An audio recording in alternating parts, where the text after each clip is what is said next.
Bonjour à tous! Aujourd'hui, nous allons voir arrangement, permutation.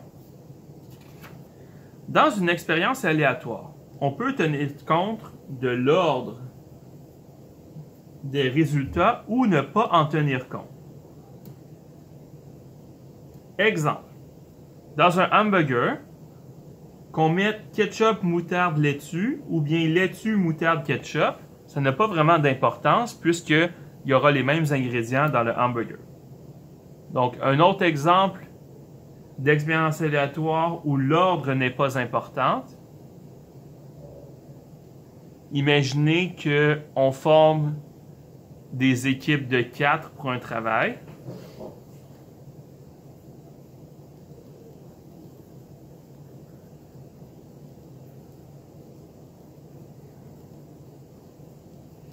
Donc, si on forme des équipes de 4 pour un travail scolaire, que l'on ait Jean, Martin, Annie, Kevin, ou bien Kevin, Jean, Martin, Annie, l'ordre dans lequel on va choisir les personnes, ça n'aura pas d'importance parce qu'au final, l'équipe qui travaille ensemble va être la même. Il y a d'autres situations dans lesquelles l'ordre est important. Une combinaison de cadenas. 23, 11, 17. C'est pas la même chose que 11, 23 et 17. Donc, quand l'ordre est important, l'ordre des nombres va être important aussi. C'est quoi la différence entre une situation où l'ordre est important et une situation où l'ordre n'est pas important? C'est que quand on ne tient pas compte de l'ordre, il y a des éléments dans l'ensemble des possibles qu'on n'a pas besoin de compter en double. Par exemple, ketchup, moutarde, laitue, laitue, moutarde, ketchup, dans le fond, ça revient au même. C'est le même événement qu'on ne tient pas compte de l'ordre. Par contre, ce n'est pas le même événement quand on tient compte de l'ordre. Donc là, on va voir les permutations, c'est-à-dire le nombre de combinaisons possibles en tenant compte de l'ordre, de tous les éléments. Donc, permutation, c'est tous les éléments qu'on va placer en tenant compte de l'ordre. On peut trouver le nombre de combinaisons avec le diagramme en arbre ou avec un calcul. Donc, on pourrait, avec le diagramme en arbre, faire toutes les combinaisons possibles. Il va y en avoir vraiment beaucoup. Donc, il y a combien de combinaisons possibles pour ranger 6 livres différents sur une tablette? Pour le premier livre qu'on va placer, on a 6 choix possibles de livres. Une fois qu'on a placé un livre, pour notre deuxième livre, on a 5 choix possibles, parce qu'on a déjà placé un livre. Pour le troisième livre qu'on va placer, j'ai 4 choix possibles.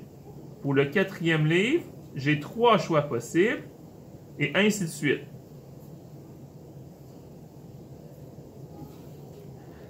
Le premier livre que je place, j'ai 6 choix de livres que je peux placer en premier. Il m'en reste 5 pour le deuxième. 4, 3, 2, 1. Donc, j'ai un exemple ici. Si j'ai des règles de différentes couleurs, quelle règle je vais placer en premier? J'ai 6 choix. Donc, on va dire que je pige au hasard. Tiens. Donc, c'est elle que j'ai placée en premier. Parfait. Quand je place ma deuxième règle, j'ai combien de choix? Il m'en reste 5. J'en pige une au hasard. Tiens, on va dire elle. Après ça, il me reste combien de choix pour ma troisième règle que je vais placer? Il me reste 4 choix. J'en choisis une au hasard. On va dire elle. Après ça, pour mon quatrième choix de règle, il me reste 3 choix. J'en choisis un au hasard. Après, il me reste 2 choix. J'en choisis une au hasard. Après, il m'en reste un seul choix pour le dernier que je place. Donc, dans le fond, il y a combien de façons différentes de placer ces 6 règles-là ou ces 6 livres-là? 6 x 5 x 4 x 3 x 2 x 1. 6 x 5, 30. 30 x 4, 120. 120 x 3, 360. 360 x 2, 720.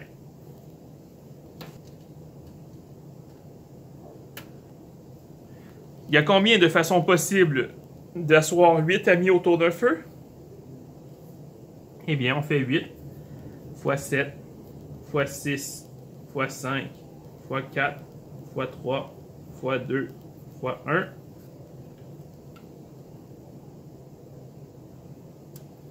Ça nous donne 40 320 façons.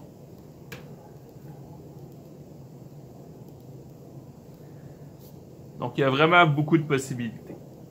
Donc ça, c'est des permutations. On a pris tous nos éléments. Donc, j'ai pris, par exemple, mes 6 règles et je les ai placées dans un ordre aléatoire. Il y a plein de façons différentes de les placer. Qu'est-ce que c'est un arrangement? Un arrangement, c'est qu'on va prendre un certain nombre d'éléments. Donc, par exemple, je dirais, je veux choisir 3 règles. Et l'ordre va être important. Donc, imaginez que ces règles-là, ici, elles font une course. Elles courent, elles courent, elles courent.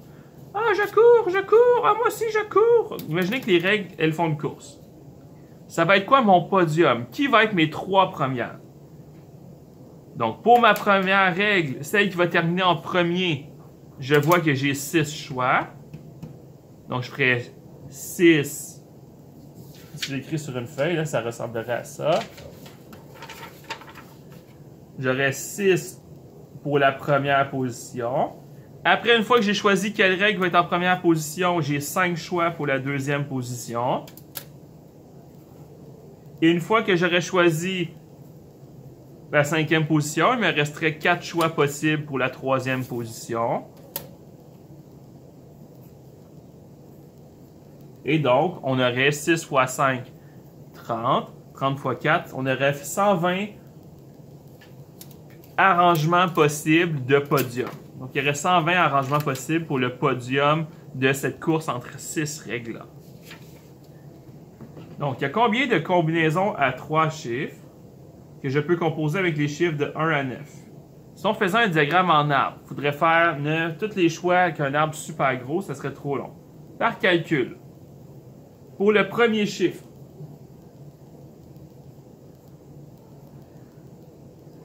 j'ai combien de choix? J'en ai 1 à 9. Donc, si le premier chiffre, j'ai 9 choix. Le deuxième chiffre, j'ai mis le premier chiffre ici, ça m'en enlève 1. Il me reste 8 choix pour le deuxième et 7 choix pour le troisième.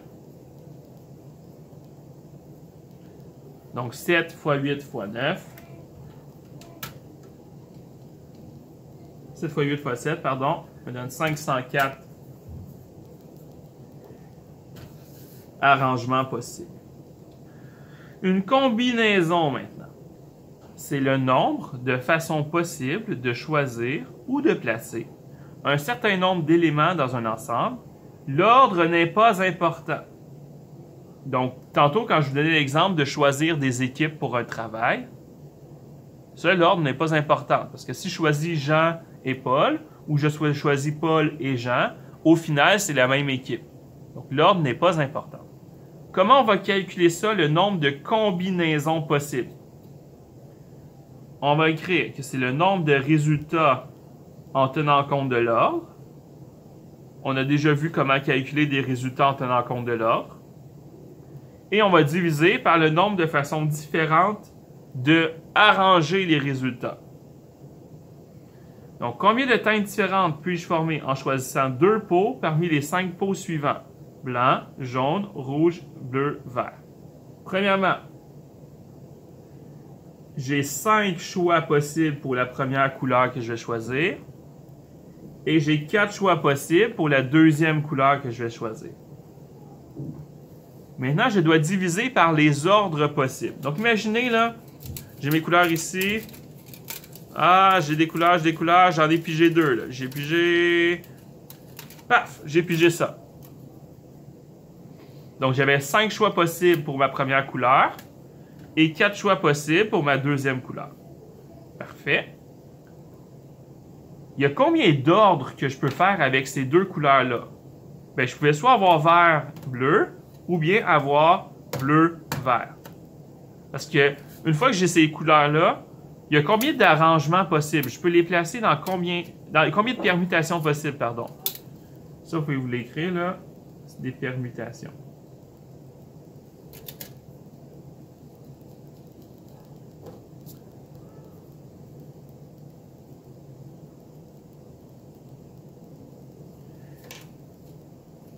Donc, combien de permutations possibles je peux faire avec mes résultats?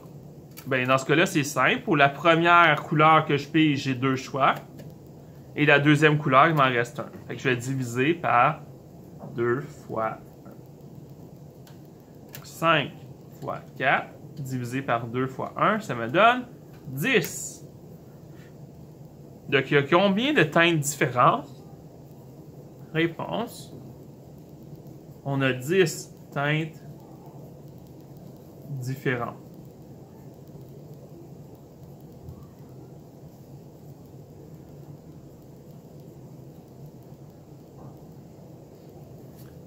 Donc, une combinaison, c'est comme ça qu'on le calcule. On regarde il y a combien de résultats possibles en tenant compte de l'ordre. Et après, on divise par le nombre de permutations et le nombre d'ordres qu'on peut faire avec ces résultats-là.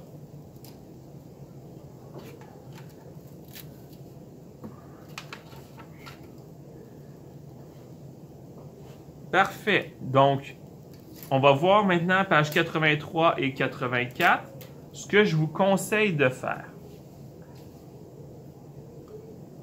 Faites pause. Essayez de trouver les réponses par vous-même. Et après, vous allez pouvoir corriger avec moi. Donc, allez-y, on fait pause. Et essayez de faire ces problèmes-là par vous-même. Et après, vous allez corriger ensemble avec moi. Parfait. Donc, on va corriger maintenant. J'espère que vous avez bien compris ces problèmes. On va essayer de les faire quand même. Donc, on choisit 3 bonbons parmi les 5 choix suivants. C'est quoi la probabilité qu'on choisisse cerise, lime et citron, peu importe l'ordre? Donc, peu importe l'ordre, ça nous indique qu'on va calculer une combinaison. Pour calculer une combinaison, c'est qu'on va calculer tous les choix possibles en tenant compte de l'ordre et on va diviser par le nombre de permutations possibles, les nombres d'ordres possibles avec ces résultats-là. Donc, j'en choisis 3 parmi 5. Donc, pour le premier choix, j'ai 5 possibilités, fois 4, fois 3. Donc, ça, c'est le nombre d'arrangements possibles de faire, le nombre de choix possibles en tenant compte de l'ordre. Maintenant, je dois diviser par le nombre de permutations que je peux faire. Donc, si j'ai 3 éléments, ça veut dire que, imaginez, j'ai choisi 3 saveurs, 3 bonbons. Mon premier bonbon que j'ai pu piger, j'avais 3 choix possibles. Fois 2, fois 1. Donc ça, c'est le nombre de permutations possibles, le nombre d'ordres possibles que je peux avoir avec ces 3 bonbons-là. Et donc, 5 fois 4 fois 3, divisé par 3 fois 2 fois 1, j'obtiens que j'ai 10 combinaisons possibles. Donc, il y a 10 combinaisons possibles qui respectent ces conditions. Donc, c'est quoi les chances que j'obtienne cette combinaison-là en particulier? Ça veut dire que réponse, j'ai une chance sur 10.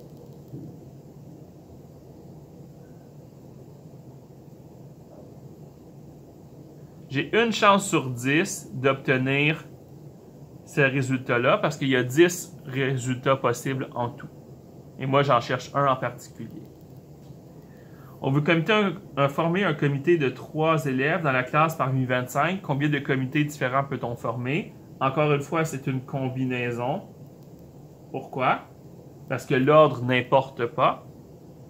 Donc, je vais faire 25 élèves possibles pour le premier élève que je choisis, fois 24 élèves possibles pour le deuxième, fois 23 élèves possibles pour le troisième.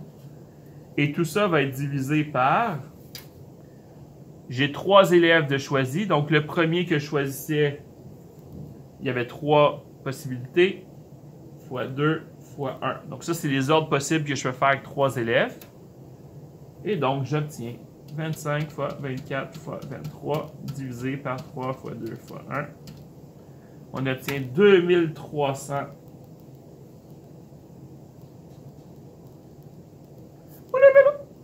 On obtient 2300 comités différents.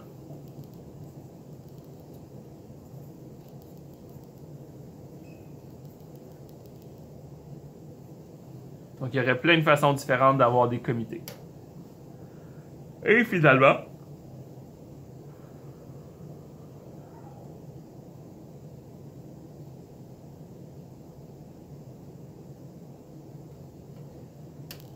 il y a combien de résultats possibles au loto 649? Il faut choisir 6 nombres de 1 à 49 et la combinaison va être remise en ordre croissant automatiquement. Donc l'ordre, c'est pas important.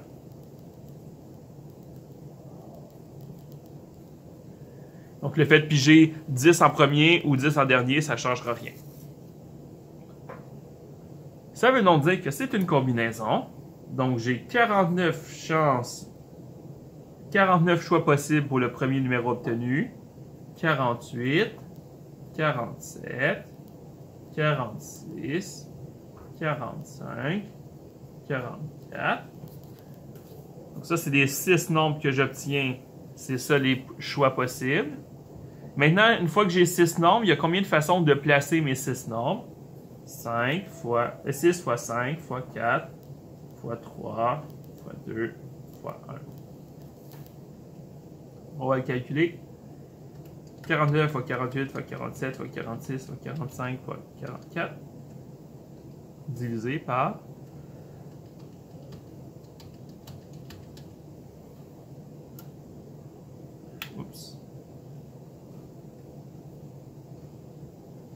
donc 13 983 000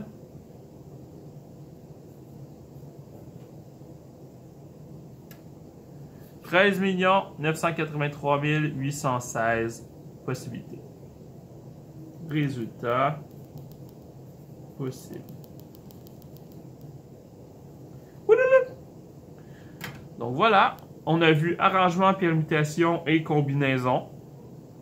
J'espère que vous avez bien compris. Ce n'est pas une matière super importante en secondaire 3, mais je vous la montre quand même. La matière qui sera importante sera dans le prochain vidéo. Bonne journée!